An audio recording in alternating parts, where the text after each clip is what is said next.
Welcome to SVG-TV News for Wednesday, March 3rd, 2021. I'm Triska Campbell with the details. A number of Vincentians, particularly the elderly, took advantage of the opportunity today to get their first dose of the COVID-19 vaccine as the Ministry of Health, Wellness and the Environment launched the National Vaccination Drive through a walk-in session at the Victoria Park. As we hear in this report by Larissa Pugsley-Kidd, the health officials on hand were pleased with the turnout today. Persons showed up at the Victoria Park from as early as 8 a.m. to ensure they were among the first group of people to be vaccinated on the walk-in day, as Vincentians were encouraged to show up and get vaccinated with no appointment needed.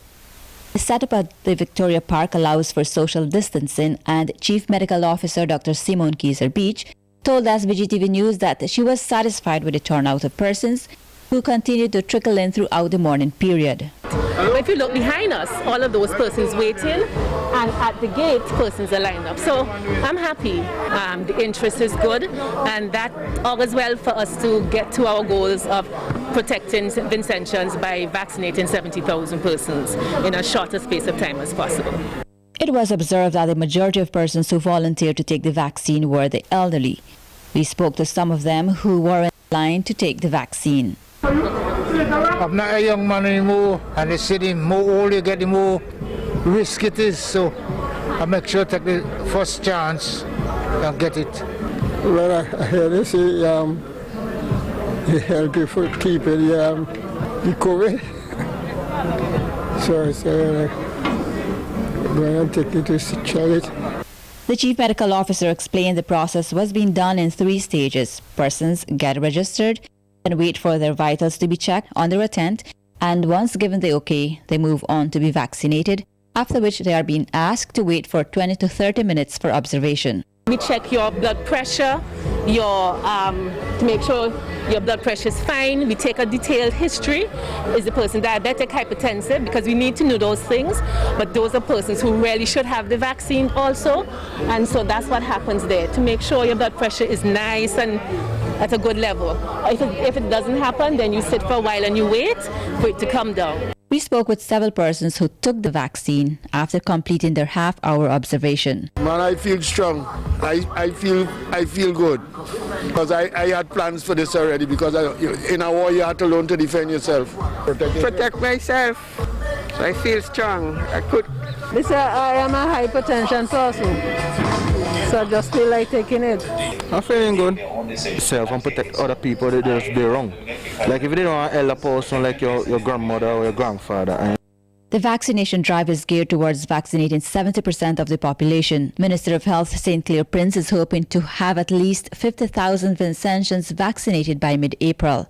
At the moment, we are rolling out, we are ramping up the exercise in all the clinics in the country. We have 39 clinics from Fancy in the north to Ashton in the south. And we will be doing other fairs, other drives like this one in Georgetown, in Chateaubalais, in Mariacourt, all over the country, getting people to come out of their villages and to come to accept these vaccines. The vaccination drive at the Victoria Park will continue for another few days. Here until 3, but it's not just from today actually. This particular vaccination site would continue Monday to Friday, so it's not just for today. This batch of Covishield AstraZeneca vaccine is expected to expire on June 27th and reportedly has efficacy for 1 year. SVG is expecting another batch of the vaccine by month end through the COVAX facility. Persons who collected their first dose of the AstraZeneca vaccine today will have to wait another 10 weeks before they receive their second dose. For SVGTV News, Larissa Pugsley-Kidd. As part of the effort to ramp up the vaccination process and get as many Vincentians vaccinated as possible, the Ministry of Health, Wellness and the Environment also today launched the Vaccine Caravan. The caravan is fully decked out with a public announcement system, a DJ, and personnel from the Ministry of Health. Communications consultant Teresa Daniel, who was a part of the launching event today at Victoria Park, said the information sharing is necessary at this stage of the national vaccination campaign. Staff will actually be going around town, in and around the areas of Kingstown and the suburbs, to give information on the COVID vaccine and to encourage people to take the vaccine, to come out and take the vaccine. We'd also be sharing other information relative to COVID-19 and the importance of why taking the vaccine is paramount, especially for those persons considered to be the most vulnerable. The vaccine caravan will be on the road for the next 2 months. Also at today's event, the National Vaccine Song by James P. was introduced. In the next 6 to 8 weeks, you will be seeing this caravan moving around the entire St. Vincent and the Grenadines. Today we are launching.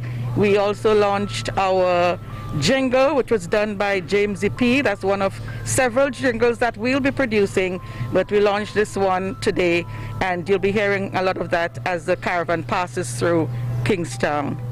Commissioner of Police and Deputy Commissioner of Police led by example today by taking their first dose of the Indian COVID Shield AstraZeneca vaccine at the Victoria Park. The two top-ranking officials of the RSVG police force were among members of the force who'd made a full recovery after contracting the virus. After taking the vaccine today, the Commissioner of Police spoke with our news team about the process and why he chose to take the jab. Well, I trust the science, I believe in the expert, and I think it can be helpful to me and to other persons, so hence I decided to take the vaccine.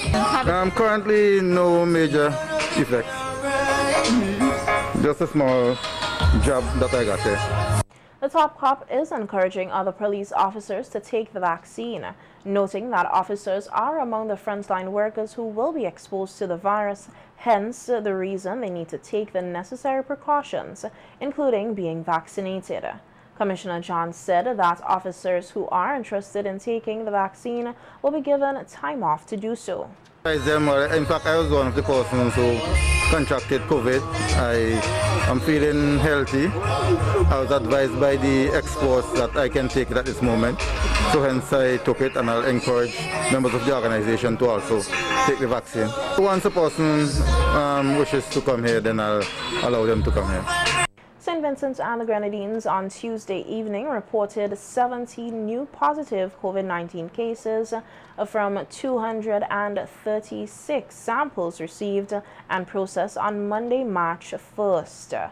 A release from the National Emergency Management Organization, NEMO, said 12 of the new positives include 8 patients, 3 staff, and 1 contact from the Mental Health Rehabilitation Center. NEMO also noted that of the other 5 positive persons, 3 are contacts of a known positive not related to the Mental Health Rehabilitation Center, and 2 others are persons who presented to healthcare facilities seeking care. It said the positivity rate for Monday, March 1st, 2021 is 7.2%. 4 persons were cleared, bringing the total number of recoveries to 949. 688 cases remain active, and 8 persons with COVID-19 have died. 1,645 cases of COVID-19 have been reported in St. Vincent and the Grenadines since March 2020. The public is urged to use masks, sanitize, physically distance, and get vaccinated to reduce the spread of COVID-19 in St. Vincent and the Grenadines. With over 100 of the 220 patients at the Mental Health Rehabilitation Center testing positive for COVID-19, Public Relations Officer of the Public Service Union, Shelley-Ann Alexander Ross, claims this is because the health authorities failed to address the union's concerns at the institution, which she says were outlined in several correspondence sent to the Ministry of Health, Wellness and the Environment. At a news conference today, Alexander Ross said the union received no acknowledgement of their letters addressed to the Permanent Secretary on March 25th, April 27th, May 28th, and July 15th, 2020 on unresolved issues that were brought to their attention. These issues, she says, include the unavailability of masks and personal protective gears for junior employees, a lack of isolation and quarantining of admissions, no sanitization stations for patients or workers, and the practice of self-preservation and an insensitivity to staff by the management of the health center. Brought to the attention of the union that the management there were focusing on self-preservation without giving consideration to the well-being of their subordinates, which is the junior employees, where they were not equipped with the pertinent kits to protect themselves from the exposure of the coronavirus. Masks continue to be a problem. Some members were asked to buy their own masks. They were provided with dust masks, that is the information we received, and nurses were asked to hand them over at each shift. There was an issue in relation to admission, that admission continued to be a concern, of which they were expected to have the necessary equipment to do admission. There was an agreement, as far as we were told, in terms of the admissions would have been isolated or quarantined, for that matter, for 14 days before they would have been allowed to go into the general population. Another issue that was raised or that came to our attention is that no proper sanitization system was in place that would have facilitated regular hand washing both for patients and workers. Ross Alexander said that while the ministry eventually installed a hand washing station at the front of the facility, none was installed on the inside for patients. Neither were any of the other issues previously highlighted addressed. Hand washing facility was installed at that time at the front of the facility, but there was none on the inside again for the patients. Let's fast forward to March 2021. We received a correspondence from our section rep, Brother Alpha Williams, and these are some of the issues that were highlighted. A single kit containing personal protective gear was only given to the nurse, who was the one doing the admission, and the other persons on that shift were practically exposed. As far as we were told, that they were not given anything to protect themselves from this highly contagious disease. According to Mr. Williams, when staff requested masks from central stores, they were advised that there were no reported case and the staff does not need to be provided with masks. We were also informed that patients are still being admitted to the center even though there has been an outbreak. Patients are still being admitted to the ward without doing the 14 days quarantine period, and there was still no proper or suitable area for isolating or quarantining newly admitted patients. Meanwhile, President of the PSU, Elroy Boucher, is of the view that the COVID-19 outbreak at the center could have been avoided, noting that the facility needs new management. This issue at mental health falls squarely at the feet of the management, and I want to make that quite clear. The inept, poor management of the institution, an institution that is managed primarily by Sister Medford and Sister Jill Jez. And the union said the way the mental health rehabilitation center is being managed mirrors that of a despotic regime. So that's what I need to tell you, how strong those words are. And that is because of what we have been experiencing with this management. Moreover, the insensitive nature of the management team suggests that these persons should not be allowed to carry out any human resource related activities. If you had different managers, and that's our view, the impact might have been lessened. The workers would have been protected. When workers even report these issues, the management go after the workers. As long as the management of the institution remain this way, as long as those persons are in charge of the mental health, you're going to have problems. And the Ministry of Health, the Public Service Commission, the government need to take note of that. And as Vincentians look forward to some semblance of normalcy, the PRO of the PSU is encouraging their members and other persons to get informed and get vaccinated. Vaccination can be the method in terms of taking us from where we are to a level of normalcy. So it's based on that and based on what is happening. We want to encourage persons to make an informed decision to be vaccinated. The St. Vincent's and the Grenadines Community College has embarked on a month-long wellness initiative. The college says the initiative, dubbed Wellness is Wealth, encourages Vincentians to be mindful of their physical, emotional, and mental state by actively seeking wellness enrichment experiences. As part of the initiative, the college will host a series of free Zoom fitness sessions on March 6th, 13th, 20th, and 27th. Commenting on the initiative, Director of the college, Nigel Scott, said it is a very timely venture given the global confinement of people's movement and activities as a result of the COVID-19 pandemic. Communications and Marketing Manager of the college, Tidera Kirby, said the aim is to provide a positive platform that allows for the safe sharing of in a common space with students, staff, their families, and friends, as well as the public, by encouraging an attitude of wellness through these Zoom sessions, as well as other aspects of the initiative, which entails wellness support offered by the college's counseling department. Kirby also expressed her gratitude to Island-wide Fitness Bootcamp, BFIT Movement, Wilding Wellness, and DS Fitness Club for their willingness to partner with the college's wellness initiative. Alexandra D. Riggs, certified yoga instructor and owner of Wilding Wellness, with over 300 yoga training hours, will lead the Zoom session on March 27, 2021. If you're interested in participating in the college's Wellness is Wealth initiative, you're asked to visit the college official Facebook page for further information. The National Emergency Management Organization, NEMO, held a second virtual meeting last evening titled Aying La Soufrière, specifically for residents of the leeward end of the island.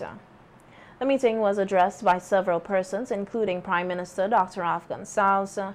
Lead scientist Dr. Thomas Christopher also gave an update on the state of the new lava dome, which he said continues to grow, but based on analysis, it poses no immediate threat.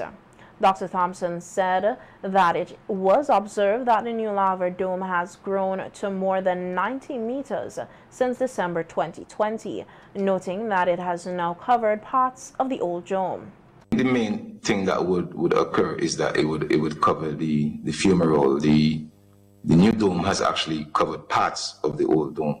So if it keeps going in that direction, it would actually go over the top of it and cover it. So you wouldn't be able to see the fumarole. If it goes in that direction, it will actually cover it, like it's covering parts of the crater floor. Based on the evidence we're collecting right now, we have no reason to think that is the case. But I need to emphasize that we react to activity.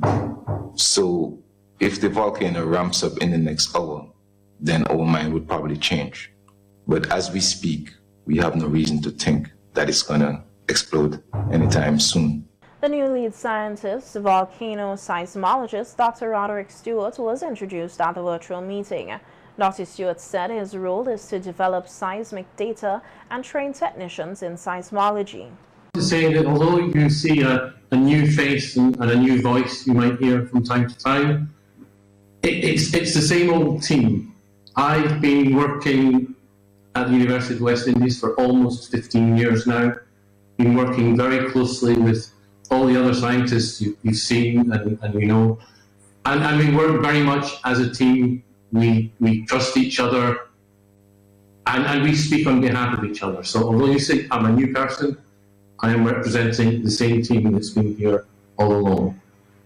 My specific job whilst I'm here is actually working on the sort of computer data acquisition at the Belmont Observatory. We've put a lot of effort into putting out seismic equipment to monitor the volcano. We've been recording that in Trinidad and in Montserrat, but we're now recording it at Belmont because we need to record it near the volcano. So I'm working on that, and I will be working with some local people to train them to help me interpret the data, to help me process the data. Meanwhile, Prime Minister Dr. Ralph Gonsalves reminded persons that they should not become complacent and to remain prepared for any eventuality. He said schools and guest houses in SVG are ready to take people in should an evacuation order be given. Dr. Gonsalves noted that the fear of going into shelters by some is now being quelled with the move to have COVID-19 vaccines administered to the majority of the population. Evacuate, and we have to go in shelters of one kind or another, whatever type of shelters. It's far better for you to have the vaccine than not to have it. It's going to create difficulties for you if you don't have it. And I want us to set about doing that very seriously. That's a very important thing, both for the COVID and for the volcano, just in case the volcano erupts violently, cataclysmically, explosively at the time where we have this COVID pandemic. St. Vincent and the Grenadines today joined the rest of the world in observing World International Wildlife Day under the theme Forest and Livelihood Sustaining People and the Planet. Law Compliance and Enforcement Officer of the Forestry Department, Bradford Latham, used the opportunity to encourage persons to take the time to appreciate the wildlife and different animal species in their immediate environment and in the forest. He spoke about some of the activities that were held to celebrate the day. These activities through national parks, they do link with the various agencies regarding celebration of these days. This one, we're hoping to do the education, do the radio program, television, and we'll encourage persons to take time out to appreciate the wildlife right around you. The blackbird that you see in that is called the grackle, or what we call the pippery, the great kingbird, all these different species right around your home. There's the house wren. So different bird species are all around us. Take time out to enjoy, because they do play a role in pollination, seed dispersal, and the beauty and the song of the birds on morning time that wake you up. They are very important. In this pulse, we say the essence of life. They add beauty, the songs. So I will encourage everyone to listen out and pay attention to the wildlife that's around you. Latham spoke about some of SVG's endangered species, including the national bird, the Amazon agildingi, and the Union Island gecko, noting that if measures are not put in place to protect these animals, they can become extinct. At times, we have persons who will be involved in poaching, smuggling of wildlife species, and due to our smallness and remoteness where the species are located, they are endangered. And if we're not careful, they can go extinct on us. And certain measures must be put in place for the protection and conservation of these species.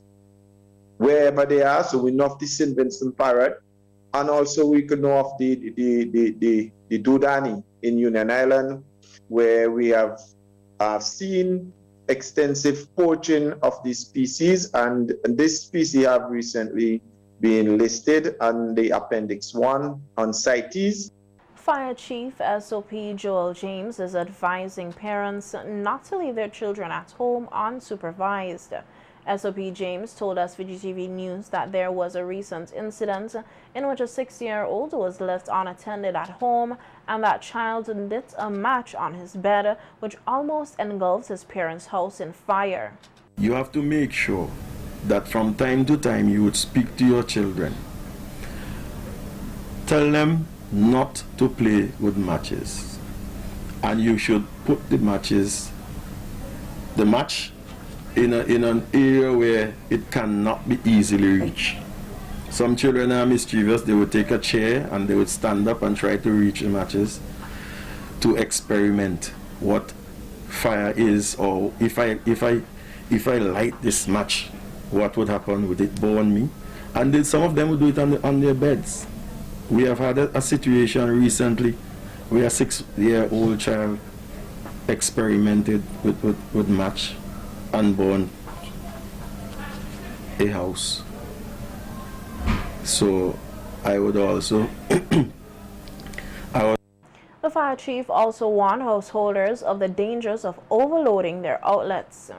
Children are at home and they would want to use several devices.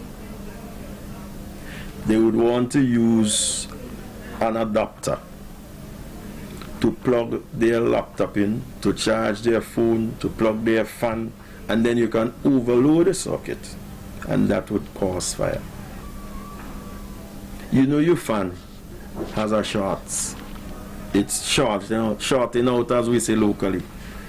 But you still continue to use that fan. Sometimes you have to spin the wheel, the fan, the wheel, in order for it to start spinning or operate.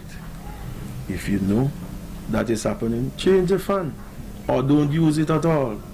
Because one of these days, that element is gonna get overheated and it's gonna create an ignition. Household fires can start in the kitchen while cooking and the oil gets ignited. The fire chief highlighted the ways in which persons can deal with such a fire. Because if these oil ignite and you do not know what to do, then you can lose your property. Do not administer water. Please, if you have a wet cloth, try and cover the pot. Squeeze the water out, wet the cloth, squeeze it out, and cover the pot. Take your time and do that. If you have a pot cover, if you have the cover which can cover that pot, it is even better. You just cover the pot and that fire would be extinguished because you would be removing the oxygen from that fire. And if you remove oxygen from a fire, or you remove the heat, the fire would extinguish. As simple as that.